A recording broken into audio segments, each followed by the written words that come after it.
नमस्कार, आप सुन रहे हैं न्यूज़ इंडिया, जहां आपका बेहद स्वागत है। हम लेकर आ चुके हैं आप सभी के लिए 10 मई की कुछ खास ताज़ा तरीन खबरें। लेकिन उन खबरों से पहले चलिए आज की टॉप हेडलाइंस पर डाल लेते हैं अपनी पहली नज़र। संध्या होते ही फिर बजा सायरन, पाकिस्तान ने फिर शुरू की गोलाबारी। भारत के घर में घुसकर हमला करते ही पाक सेना में जबरदस्त बगावत, सेना प्रमुखों को किया जाएगा नजरबंद। बंकर में छिपे पाक प्रधानमंत्री शहबाज शरीफ, देश छोड़कर भागी सेना प्रमुख आसिम मुनीर। भारत के साथ गठजोड़ में एलन मस्क, एक बार फिर पाकिस्तान को पछाड़ दिया नई दिल्ली ने। किस देश के पास है सबसे ज्यादा परमाणु बम, भारत पाकिस्तान में कौन है आगे। किसी राज्य को नई राष्ट्रीय शिक्षा नीति मानने के लिए मजबूर नहीं किया जा सकता, सुप्रीम कोर्ट ने जनहित में की याचिका खारिज। ऑपरेशन सिंदूर की याद संजोने के लिए बिहार की दंपत्ति ने बेटी का नाम रखा सिंदूर। देश का भला हो, जनता का भला हो, रविंद्र जयंती पर मुख्यमंत्री का बड़ा संदेश। आईपीएल 2025 एक सप्ताह के लिए स्थगित, भारत पाक तनाव के बीच लिया गया बड़ा फैसला। जी हाँ, तो ये थी आज की कुछ खास टॉप हेडलाइंस। इन्हीं खबरों पर एक एक करके हम विस्तार पूर्वक भी चर्चा करेंगे, लेकिन उससे पहले अगर आप हमारे चैनल पर नए हैं तो ज़रूर से ही हमारे चैनल को सब्सक्राइब करके पास खड़े घंटी बटन को दबा दें। तो चलिए बिना देर किए खबरों का ये सिलसिला शुरू करते हैं। दरअसल मंगल रात को पाकिस्तान की धरती पर भारत ने सैन्य अभियान ऑपरेशन सिंदूर चलाया। एक के बाद एक आतंकी ठिकानों को नष्ट कर लौटी भारतीय सेना। इसके बाद से ही संघर्ष की तीव्रता और भी ज्यादा बढ़ गई। शुक्रवार शाम भारत पाकिस्तान युद्ध जैसे हालात के बीच विदेश मंत्रालय और रक्षा मंत्रालय के प्रतिनिधियों ने एक संयुक्त प्रेस वार्ता की। इसमें भारत के विदेशी सचिव विक्रम मिश्र ने कहा, पाकिस्तान पूरी दुनिया के सामने झूठी जानकारी पेश कर रहा है और खुद को कोने में घिरा महसूस कर रहा है। पाकिस्तान बार बार दावा कर रहा है कि उसने किसी भी धार्मिक स्थल पर हमला नहीं किया। उल्टे वह भारतीय सेना पर आरोप लगा रहा है कि हमने अमृतसर की कई स्थानों पर हमला किया है और दोष उन पर मढ़ने की कोशिश कर रहा है। लेकिन यह सब पूरी तरीके से झूठा है। सिर्फ पंजाब ही नहीं, पाकिस्तान ने भारत के कई अन्य इलाकों में भी हमले किए हैं। पाकिस्तान का यह भी दावा है कि भारत ने उसके देश के अंदर स्थित गुरुद्वारे पर हमला किया। दरअसल वे पूरे मामले को सांप्रदायिक हिस्सा का रंग देना चाह रहे हैं। जी हाँ, बिल्कुल सही सुना आपने। कुछ ऐसी बातें कही गई है जिसको लेकर राजनीति का मामला पूरी तरीके से गर्मागर्मी से भरा हुआ नजर आ रहा है। वहीं सिर्फ सेना प्रमुख ही नहीं बल्कि कभी पाकिस्तान की खुफिया एजेंसी आईएसआई के निदेशक भी रह चुके हैं आसिम मुनीर। जी हाँ, बिल्कुल सही सुना आपने। दरअसल भारत पाकिस्तान के बीच चरम टकराव की तस्वीर सामने आ रही है। गुरुवार शाम से ही अंधेरा होते ही पाकिस्तान ने अचानक मिसाइलें हमला करने की कोशिश की। भारत की सीमा से लगे 3 जिलों में हमले किए गए। भारत के डिफेंस सिस्टम ने एक के बाद एक मिसाइलों को नष्ट करके जमीन पर गिरा दिया।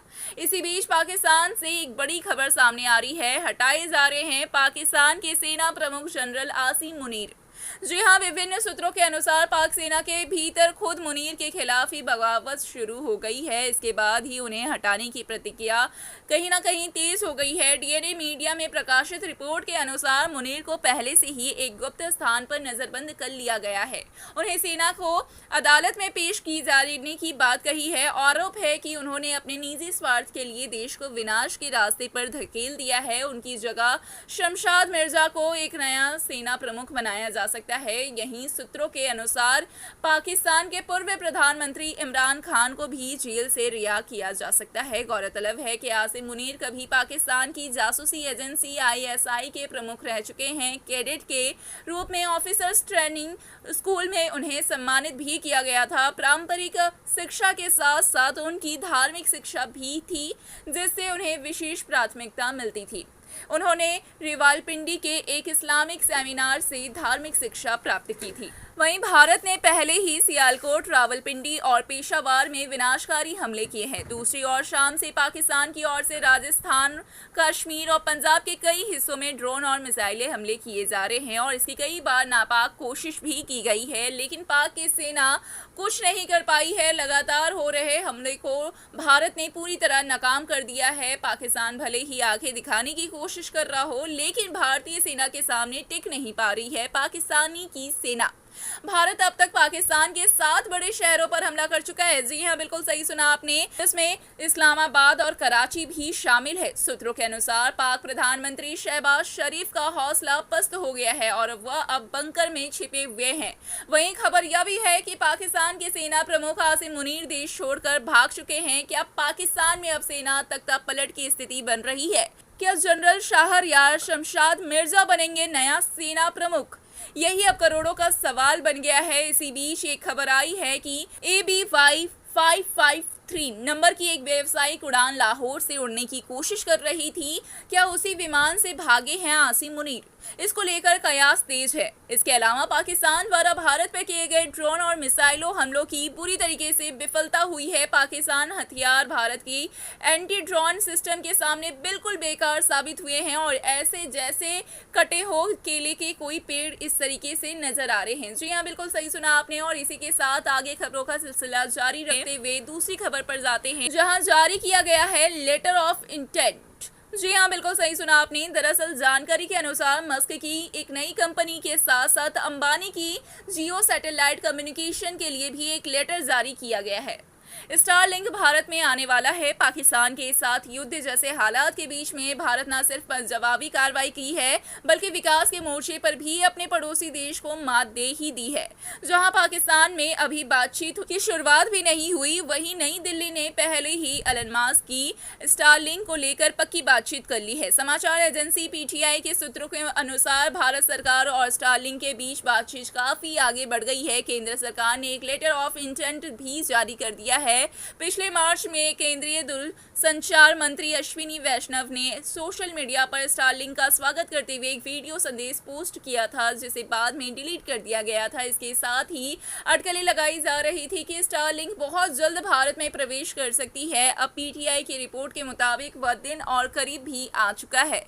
केंद्र सरकार ने स्टारलिंक के लिए एक नया नियंत्रण केंद्र स्थापित करने का निर्देश भी जारी किया है। स्टारलिंक की सेवाएं उपग्रह आधारित होने के कारण राष्ट्रीय सुरक्षा को लेकर सवाल पहले से भी उठ चुके हैं। पहले भी एक बार भारत ने सेवा शुरू करने की कोशिश की थी, लेकिन एलन मस्क को सुरक्षा कारणों से पीछे हटना ही पड़ा था। इस बार ऐसा ना हो, इसलिए केंद्र सरकार पहले से ही एक निगरानी केंद्र बनाकर पूरे मामले की घोषणा कर रही है, चर्चा कर रही है। वहीं आप सभी को बताते चलिए, फेडरेशन ऑफ अमेरिकन साइंटिस्ट्स द्वारा उपलब्ध कराए गए आंकड़ों के अनुसार रूस के पास सबसे अधिक संख्या में परमाणु बम है, जिसकी संख्या 5439 है, जिनमें से 1150 पुराने हो चुके हैं। दूसरे स्थान पर अमेरिका है, जिसके पास 5277 यानी कि 1577 सेवानिवृत्त, और चीन के पास 600, फ्रांस के पास 290 और ब्रिटेन के पास पूरे 225 परमाणु बम है। वहीं भारत के पास सिर्फ 180 और पाकिस्तान के पास सिर्फ 170 परमाणु बम ही है।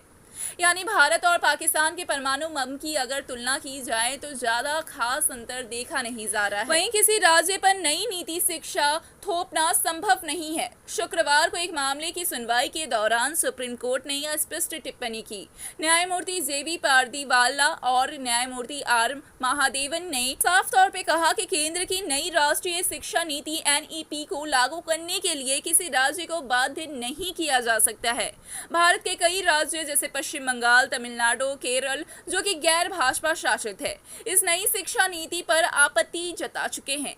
केंद्र द्वारा जहां देश के कई हिस्सों में NEP लागू कर दी गई है, तो वहीं इन राज्यों ने अभी तक अपने अपनाने को मना करते हुए ही नजर आ रहे हैं। इनका तर्क है कि भारतीय संविधान के अनुसार शिक्षा एक समवर्ती सूची यानी कि कॉन्करेंट लिस्ट का विषय है और केंद्र ने इस नीति को लागू करने में राज्यों से बिना सलाह किए एक तरफा फैसला लिया है, जो संविधान विरोधी विरोधी है। राज्य क्यों केंद्र की नीति को नहीं मान रहे हैं, इस सवाल को लेकर अधिवक्ता जीएस मनी ने सुप्रीम कोर्ट में एक जनहित याचिका दायर की थी। उनका दावा था कि संविधान के अनुसार राज्य में एनईपी लागू करना अनिवार्य है। उन्होंने यह भी कहा था कि 3 भाषा फॉर्मूले को लेकर राज्य द्वारा विरोध किया जा रहा है। याचिकाकर्ता ने आग्रह किया कि सुप्रीम कोर्ट राज्य को एनईपी लागू करने का आदेश दे। उन्होंने यह भी आरोप लगाया कि कुछ राज्य सरकारें इस नीति का राजनीतिकरण कर रही है, जबकि यह शिक्षा के क्षेत्र में एकरूपता लाने और सभी भारतीय भाषाओं को मुफ्त में सिखाने की दिशा में एक नया काम है। लेकिन सुप्रीम कोर्ट ने याचिका खारिज करते हुए स्पष्ट किया कि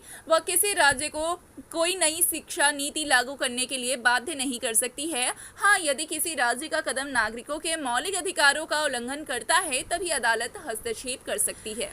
वहीं बिहार के एक दंपत्ति ने अपनी नवजात बेटी का नाम सिंदूर रखा है। उनका कहना है कि यह नामकरण उन्होंने ऑपरेशन सिंदूर की याद को जीवित रखने और भारतीय सेना के प्रति सम्मान प्रकट करने के उद्देश्य से किया है। बिहार के कटिहार जिले में रहने वाले कुंदन कुमार मंडल की पत्नी ने 5 मई को एक बेटी को जन्म दिया।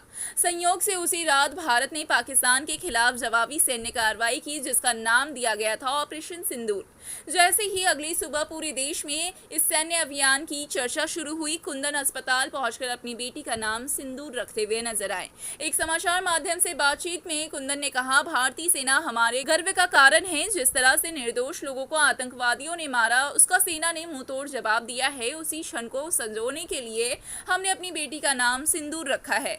इसके जरिए हम अपने ऑपरेशन सिंदूर की स्मृतियों को जीवित रखना चाहते हैं। कुंदन ही नहीं, उनकी पत्नी और परिवार के अन्य सदस्य ने भी इस नामकरण से खुशी जताई है। कुंदन ने यह भी कहा कि उनकी बेटी बड़ी होगी तो वह इस नाम के पीछे छिपे गर्व और बलिदान की भावना को समझ पाएगी। उल्लेखनीय है कि 22 अप्रैल को पहलगाम के वेस्टर्न में आतंकवादियों ने 25 भारतीय और एक नेपाली नागरिक को गोली मारकर हत्या कर दी थी। इस घटना के बाद भारत और पाकिस्तान के बीच सैन्य तनाव बढ़ गया, जिसके बाद भारत में 5 मई की रात पाकिस्तान पर जवाबी हमला किया, जिसे ऑपरेशन सिंदूर का नाम दिया जा रहा है। वहीं रविंद्रनाथ टैगोर के जन्मदिन पर मुख्यमंत्री ममता बनर्जी ने देश, जनता और सभी की भलाई के लिए संदेश दिया है। उन्होंने कहा, मैं उन लोगों को श्रद्धांजलि देती हूं जो सेना के लिए लड़ रहे हैं, मातृभूमि की रक्षा कर रहे हैं। सभी का भला हो, देश का भला हो, लोगों का भला हो।